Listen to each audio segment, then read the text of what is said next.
Real মাদ্রিদের সাদা jersey জোরটা ঠিক কতটা সেটা হয়তো তরুণ ফ্রাঙ্কো মাস্তান্তোনো এখন প্রতি মুহূর্তে টের পাচ্ছেন।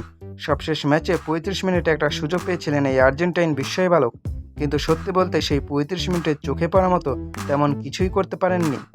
মাঠে তাকে দেখে মনে হচ্ছিল নিজের ছায়া হয়ে আছেন। এখন প্রশ্ন উঠছে মাস্তান্তোনোর ভবিষ্যৎ কোন দিকে। একদিকে শোনা যাচ্ছে তাকে লোনে পাঠানো হতে পারে, অন্যদিকে রদ্রিগোর ইনজুরি তাকে মাদ্রিদে রেখে দেওয়ার একটা যুক্তি দিচ্ছে। আজ আমরা কথা বলবো মাস্তান্তোনোর ক্যারিয়ারে এই গুরুত্বপূর্ণ মোড় নিয়ে। কেন এই সিজন শেষেই তাকে লোনে পাঠানো রিয়াল মাদ্রিদের জন্য সেরা সিদ্ধান্ত হতে পারে। মাস্তান্তোনো যখন রিভাল প্লেট থেকে মাদ্রিদে আসলেন তখন সবার প্রত্যাশা ছিল আকাশচুম্বী।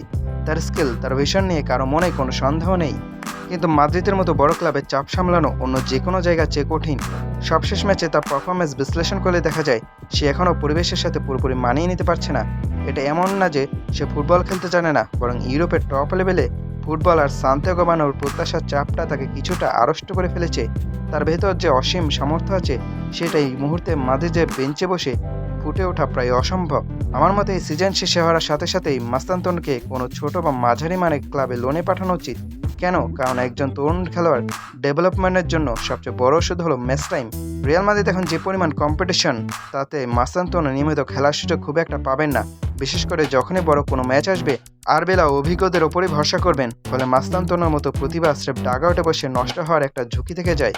যদি তাকে লা লিগারই কোনো মাঝারি ক্লাবে পাঠানো হয়, যেখানে সে প্রতি সপ্তাহে ৯০ মিনিট খেলার সুযোগ পাবে, তবে তার আসল রূপটা আমরা দেখতে পাবো। ক্লাব এবং প্লেয়ার দুজনের জন্য এটা একটা উইন উইন সিচুয়েশন।